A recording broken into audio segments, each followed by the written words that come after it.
इतना कह के सरपंच से मिलके वो वापस चला गया। इस वजह से हम यहाँ बैठे हैं। ये सारे रिकॉर्ड हमारे पास है। रास्ते आरएमसी बने दिखा रखे हैं, एक रास्ता 4-4 बार बना दिखा रहा है, कभी एचआरडीएफ योजना से, कभी ग्रामीण योजना से, कभी वनोडी योजना से, कभी मनरेगा से, सारी योजनाओं से बना रखे हैं। तो लेकिन वहाँ बना कुछ नहीं है, ये मामला है जी। नमस्कार, इस वक्त आप डीटीवी देख रहे हैं जय कोहली के साथ। इस वक्त मेरी मौजूदगी जो है वो हरियाणा के नूह जिले के फिरोजपुर झिरका के इलाके के गांव नांगल मुबारिकपुर गांव में है। मैं आपको बता दूं, यहाँ पर मामला यह है कि यहाँ आज गलत होते देख गांव वालों ने उस चीज का विरोध किया है। वो सारी बातें मैं आपको डिटेल में बताऊंगा। उससे पहले बता दूं कि आज ये लोग जो है जो यहाँ इकट्ठे खड़े हुए हैं वो इसलिए खड़े हुए हैं कि यहाँ कुछ ऐसे रास्ते हैं जिनका पेमेंट 5-5 बार ले लिया गया है। कुछ इस तरह के आरोप इनके हैं, 5-5 बार ले लिया गया है, लेकिन धरातल पर देखा जाए तो वहाँ कुछ नहीं पहुँचा है। अगर कहा जाए तो वहाँ मट्टी भी अच्छे से नहीं डली है, लेकिन उनकी पेमेंट पूरी तरह से कागजों में बना के तैयार कर दिए गए हैं। इस तरह का फर्जीवाड़ा उन लोगों ने देखा है, इस बात का उन्होंने बताया है। पूरी बात करते हैं, पूरी डिटेल इनसे लेते हैं। अभी नांगल मुबारिकपुर के कुछ लोग मेरे साथ हैं जो मैं आपको दिखाना चाह रहा हूँ। ये चेहरे कि इन्होंने इस इलाके में जो गलत हो रहा था, इस गांव में गलत हो रहा था, उसके खिलाफ खड़े हुए हैं। क्या नाम है जी आपको? मेरा नाम जुबैर है जी। अच्छा, पहले तो आप मुझे बताइए कि मामला क्या है पूरा? मामला ये है जी, मैंने आरटीआई लगाई एक्स सरपंच नांगल मुबारिक के खिलाफ। तो आरटीआई से पता लगा कि पंचायत में 8 करोड़ का घोटाला है।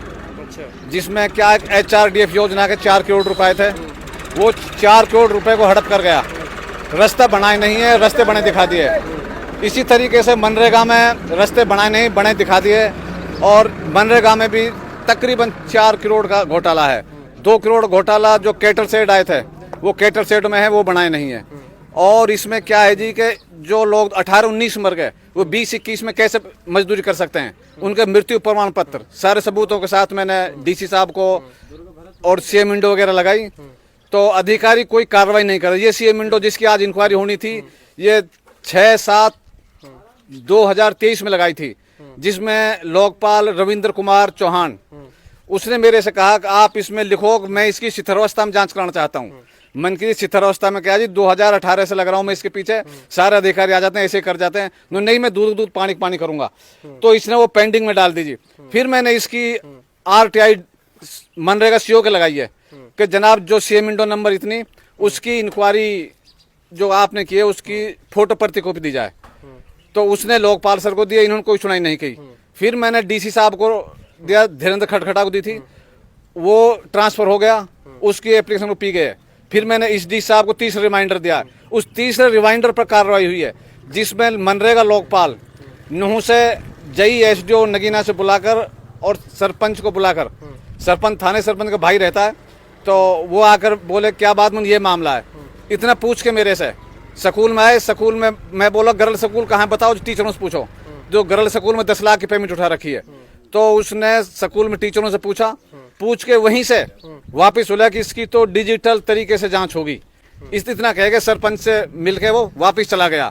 इस वजह से हम यहाँ बैठे हैं। ये सारे रिकॉर्ड हमारे पास है। रास्ते आरएमसी बने दिखा रखे हैं, एक रास्ता 4-4 बार बना दिखा रहा है, कभी एचआरडीएफ योजना से, कभी ग्रामीण योजना से, कभी वनोडी योजना से, कभी मनरेगा से, सारी योजनाओं से बना रखे हैं। तो लेकिन वहाँ बना कुछ नहीं है, ये मामला है जी। अच्छा, फिर जिस वक्त ये सारे काम कराए जा रहे थे, ये तो सारी चीजें नोटिस होती हैं गांव में, लोगों को पता रहता है, तब उस वक्त आप लोग कर रहे थे? मैं उसी टाइम से कंप्लेंट कर रहा हूँ, 2018 से कंप्लेंट कर रहा हूँ, कोई इंक्वायरी आज तक नहीं हुई। मैंने सीएम से लेकर पीएम तक कंप्लेंट कर दी इसकी, और वो विजिलेंस से अपनी ये सीएम फ्लाइंग को दे दिया, डीजीपी विजिलेंस को दे दिया, लेकिन वहां से एप्लीकेशन आ जाती है और यहाँ आकर खा जाते हैं अधिकारी। अच्छा, यानी कि जो छोटे लेवल के अधिकारी हैं, या फिर यूँ कहते हैं कि हम एक तहसील लेवल के जो हैं, वहाँ के मामला अटक जाता है, वहाँ आकर मामला अटक जाता है। ना उसमें कोई सीओ साहब कार्रवाई करता है, ना लोकपाल करता है, ना बीडीओ करता है, क्योंकि वो सारे अधिकारी फंस रहे हैं। यहाँ तक है सरपंच ने के भाई ने साइन करें, और जई ने एमबी भरी है, जई का भाई ने उस पर साइन करे हैं। इस तरीके से फ्रॉडबाजी की है इन्होंने। और एक फोटो जॉब कार्डों पे, एक फोटो 10 जॉब कार्डों पे लगा हुआ है जी। जॉब कार्ड फ्रॉड है सारे। कुछ आदमियों ने एफिडेविट दे रखे थे इस वजह, लेकिन कोई सुनाई नहीं करता।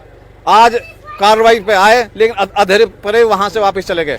अच्छा, अधिकारी आते हैं गांव में, उससे पहले वो वहीं से वापस मिलके वहाँ से चले वहाँ चले जाते हैं।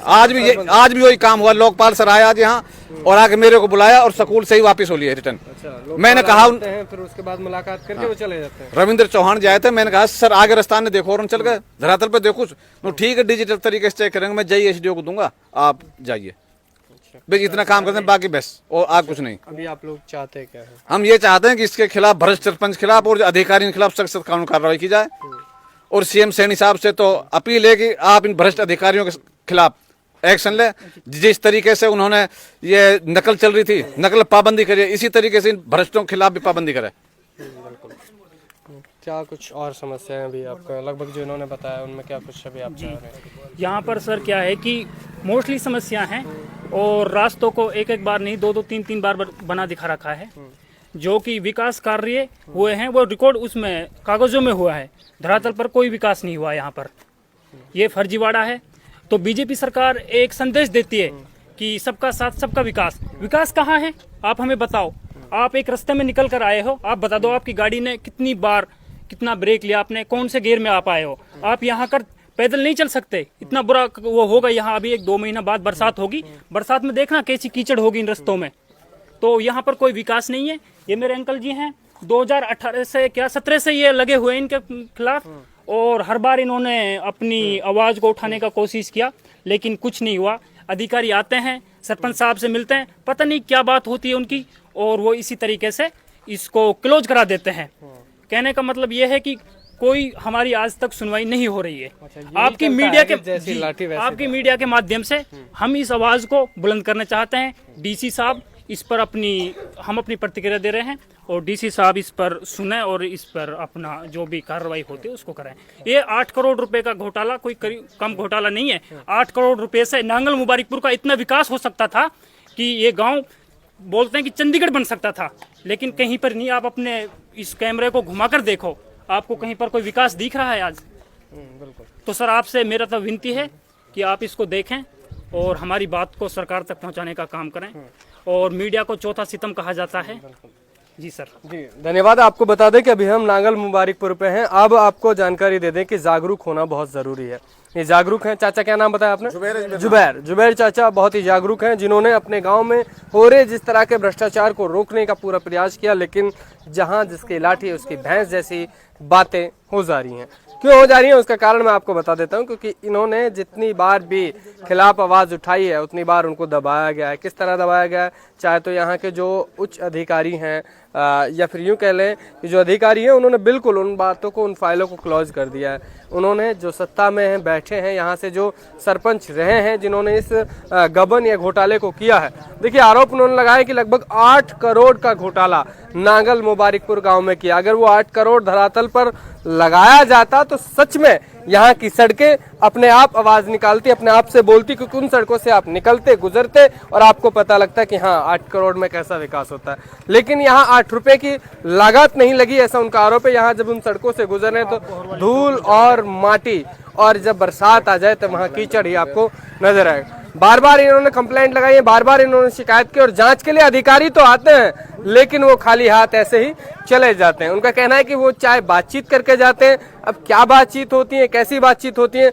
वो तो वही जानते हैं। लेकिन अभी उनका यह है कि अभी जैसे भाजपा की सरकार सबका साथ सबका विकास की बात करती है, तो उनको भी उस चीज के लिए वो चाहते हैं कि जो पैसा आया है, ग्राम पंचायत का पैसा है, वो ग्राम पंचायत में लगे। और सैनी साहब जो है जिस तरह अभी अपने एक्शन में है, तो उसी तरह सीएम साहब दोबारा से एक्शन में आए और बातचीत जो है इनकी मानी जाए। ग्रामीण लोग उनसे बात करें। क्या नाम था वो? अच्छा, क्या ये मामला है गांव का? ये मामला 2018 से चल रहा है।